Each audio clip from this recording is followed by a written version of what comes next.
மல்லி செயலில் அடுத்து நடக்கலாம். ஸோ விஜய் கோயிலை தேடுறாரு. பார்த்தா மல்லிகைக்கு தெரியாமல் விஜய் திரும்ப அங்கேருந்து கிளம்பி வெளியவும் போவாங்க. வெளியே போயிட்டு மல்லி எங்கே போயிருப்பா அப்படின்னு தெரியாமல் விஜய் தேடி அலைகிறாரு. அப்போன்னு பார்த்து விஜய் பைக்கில் ஸ்பீடாக போயிட்டுருக்கும்போது ஒரு டேர்னிங்கில் ஒரு கார் விஜய் முன்னாடி நிற்கிது. அந்த கார் கூட விஜய் கண்டுக்காமல் அந்த காரில் மோத ட்ரை பண்ணுறாங்க. லாஸ்ட் மினிட்டு தான் விஜய் பைக்கை நிப்பாட்டுறாரு. பார்த்தா அந்த கார்லேருந்து இறங்கி வருது நம்ம அரவிந்த். அரவிந்த் விஜயை பார்த்து, என்னாச்சு சார், ஏன் இவ்வளோ வேகமாக வரீங்க, அதுவும் கார் விட கவனிக்காமல் வந்துட்டுருக்கீங்க, என்னாச்சு சார் அப்படின்னு கேட்க விஜய் உடனே ஃபீல் பண்ணுறாரு. அரவிந்த் உடனே, சார் என்ன ஆச்சு, ஏன் ஒரு மாதிரி இருக்கீங்க, கண்ணெலாம் கலங்கியிருக்கு, என்னாச்சு, எதுவும் பிரச்சனையா அப்படின்னு கேட்க உடனே விஜய் டக்குன்னு அழ ஆரம்பிக்கிறாரு. அதை பார்த்து அரவிந்துக்கு சமாதிச்சியாக இருக்குது. விஜய் சார் என்ன பண்ணுறீங்க, இன்றைக்கி உங்களுடைய ஃபஸ்ட்டு ஆனிவர்சரி, இன்றைக்கி போய் கண் கலங்கி நிற்கிறீங்க, ஏன் சார் எதுவும் பிரச்சனையா, மல்லி மேடத்துக்கு உங்களுக்கு எதுவும் சண்டையா என்ன, இல்லையே காலைல கூட மேடத்தை பார்த்தனே நல்லா தானே பேசுனாங்க, சொல்லுங்கள் சார் என்னாச்சு சார் அப்படின்னு கேட்க உடனே விஜய், என்ன சொல்கிறீங்க, மல்லிகை காலைல பார்த்தீங்களா, எங்கே பார்த்தீங்க, ஏன் சார் காலைல கோயிலுக்கு வந்தாங்க நான் பார்த்தனே சார், என்ன சொல்கிறீங்க, உண்மையாவா, ஆமாம் விஜய் சார் காலைல பார்த்தேன், என்ன சாச்சு என்னன்னு சொல்லுங்கள் சார் அப்படின்னு சொல்லவும் விஜய் உடனே பயங்கரமாக அழுகிறாரு. அரவிந்த் உடனே, சார் ஏன் சார் இப்படி அழுகுறீங்க, சொல்லுங்கள் சார் என்னாச்சு சார்னு கேட்க உடனே விஜய் நடந்தாச்சுன்னு சொல்கிறாங்க.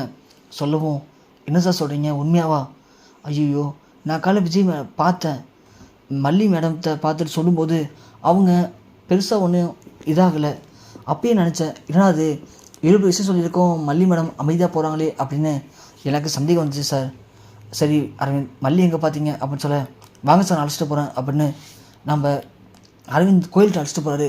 விஜய் ஒன்றே, இல்லை அரவிந்த் இந்த கோயில் முழுக்க தெரியிட்டனே மல்லி காணுமேன்னு சொல்ல, இல்லை சார் நானும் பார்த்துருக்கேன், அடிக்கடி மல்லி இந்த கோயில் தான் வருவாங்க, அது மட்டும் இல்லை காலையில் இந்த கோயிலுக்கு பக்கத்தில் தான் மல்லியை பார்த்தேன், அதனால் அவங்க இங்கே வந்திருக்கதான் சார் வாய்ப்பு இருக்குது அப்படின்னு சொல்லி தேடும்போது மல்லி சைடில் உட்காந்து ஃபீல் பண்ணிட்டுருக்கத அரவிந்த் பார்த்துறாரு.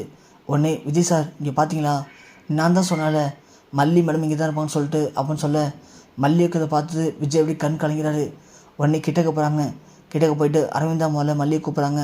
மல்லி என்னாச்சு மல்லி, ஏன் இப்படி தண்ணி உட்காந்துருக்கீங்க, விஜய் சார் இங்கே இன்றைக்கி உங்களுடைய முதல் ஆனிவர்சரி, அப்படி இருக்கும்போது நீங்கள் ஏன் சோகமாக இருக்கீங்க, என்னாச்சு வீட்டில் எதுவும் பிரச்சனையா அப்படின்னு அரவிந்த் கேட்குறாங்க.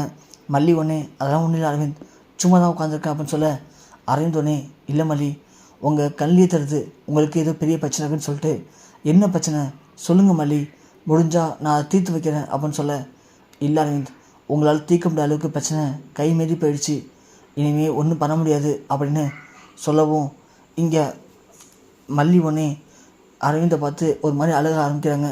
அரவிந்த் ஒன்றே, மல்லி என்னாச்சுன்னு சொல்லுங்கள் மல்லி ப்ளீஸ் மல்லி அப்படின்னு சொல்ல, இல்லை அரவிந்த் என் மனசுலேயும் அந்த பாரத்தை வச்சுட்டு என்னால் தாங்கிக்க முடியல தான், யார்கிட்ட சொல்லி அழுகும் போல் தோணுது, ஆனால் யார்கிட்ட சொல்கிறதுன்னு தெரியலை, மல்லி நீங்கள் என்ன முழுசாக நம்பலாம், சொல்லுங்கள் மல்லி என்னாச்சு அப்படின்னு கேட்க மல்லி ஒன்றே ராஜி சொன்ன எல்லாத்தையும் சொல்கிறாங்க.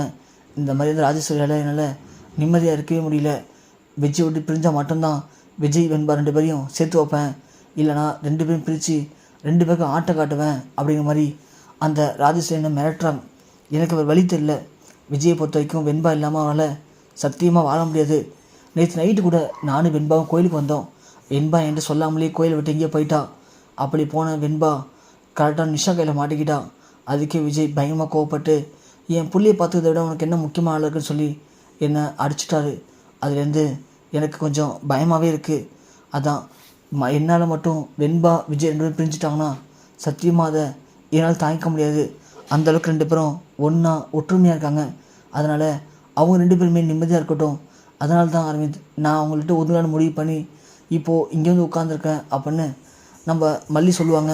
அரவிந்த் ஒன்றே, மல்லி நான் சொல்ல தப்பாக நினச்சிக்காதீங்க, இதை நீங்கள் கண்டிப்பாக விஜய் சார்ட்ட சொல்லியிருக்கணும், சொல்லியிருந்தீங்கன்னா அவர் இதை வேறு மாதிரி மூவ் பண்ணியிருப்பார் அப்படின்னு சொல்ல, இல்லை அரவிந்த் அது எனக்கும் தெரியும், ஆனால் அதை பற்றி பேசினா தேவை பிரச்சனை தான் வரும்னு சொல்லி நானும் இத்தனை நாள் அமைதியாக இருந்தேன், ஆனால் ஒரு கட்டத்துக்கு மேலே என்னால் பொறுக்க முடியாமல் தான் நான் இவ்வளோ கோவப்பட்டேன் அப்படின்னு நம்ம மல்லி சொல்லுவாங்க. உடனே அரவிந்த் சொல்லுவார், மல்லி ஒரு நிமிஷம் இருங்க அப்படின்னு சொல்லி விஜயை கூப்பிடுவாங்க. விஜய் கூப்பிடுவோம். மல்லி ஒன்று செம்ம ஷாக்காகி, அரவிந்த் விஜய் எப்போ வந்தார் அப்படின்னு சொல்லவும், ஆரம்பத்துலேருந்து விஜய் சார் இங்கே தான் இருக்காங்க மல்லி, நீ தான் விஜய் சார் சரியாக புரிஞ்சுக்கல. நீ காரணம் தெரிஞ்சதும் விஜய் சார் எவ்வளோ பதறி போயிட்டார் தெரியுமா? உங்களை எங்கெல்லாம் தேடி அடைஞ்சா தெரியுமா? இங்கே பாருங்க மல்லி, விஜய் சார் மாதிரி உண்மையான ஒரு நல்ல ஹஸ்பண்டை நீங்கள் எங்கே தேடினாலும் பார்க்க முடியாது. அது மட்டும் இல்லை, நான் ஃபுல்லாக விசாரிச்சிட்டேன். இந்த கேஸில் யார் நினச்சாலும் சரி இனிமேல் எதுவுமே பண்ண முடியாது. ஏன்னா இந்த கேஸ் ஏற்கனவே முடிஞ்சு போச்சு. அந்த கதிரேசை எத்தனை முறை மேல்முறையீடு பண்ணாலும் நமக்கு சாதகமாக தான் தீர்ப்பணுமே தவிர அவனுக்கு சாதகமாக தீர்ப்பறதுக்கு கொஞ்சம் கூட வாய்ப்பே இல்லை அப்படின்னு விஜய் சொல்லவும் அரவிந்த் உடனே ஆமாம் மல்லி, நானும் விசாரிச்சிட்டேன். அந்த ராஜேஸ்வரி இல்லை, இனி யார் நினச்சாலும் சரி அந்த கேஸில் விஜய் சாரை ஒன்றும் பண்ண முடியாது மல்லி அப்படின்னு சொன்னதுக்கப்புறம் தான் மல்லி உடனே ஓடி வந்து கட்டி பிடிச்சிக்கிறாங்க விஜயை. என்னை மன்னிச்சிருங்க விஜய், நான் தான் புத்தி கெட்டு போய் இப்பெல்லாம் பண்ணிட்டேன். நீங்களும் வெண்பாவும் பிரிஞ்சுங்களோங்கிற பயத்தில் நீங்களும் வெண்பாவும் சேர்ந்து இருந்தாலே எனக்கு போதும் அப்படின்னு நான் இப்பெல்லாம் பண்ணேன். மற்றபடி உங்களை வேணும்னு அசிங்கப்படுத்தணும், இல்லை உங்கள் மேலே லவ் இல்லாமல் பிரிஞ்சு வரணும் கஷ்டப்படுத்தணும்னு நான் பண்ணல. என்னை மன்னிச்சிடுங்க விஜய் அப்படின்னு மல்லி விஜய்கிட்ட மன்னிப்பு கேட்டு விஜய் மல்லியும் சேர்ந்து அவங்களுடைய முதல் ஆனிவர்சரி கொண்டாடுறதுக்கு வீட்டுக்கும் போகிறாங்க.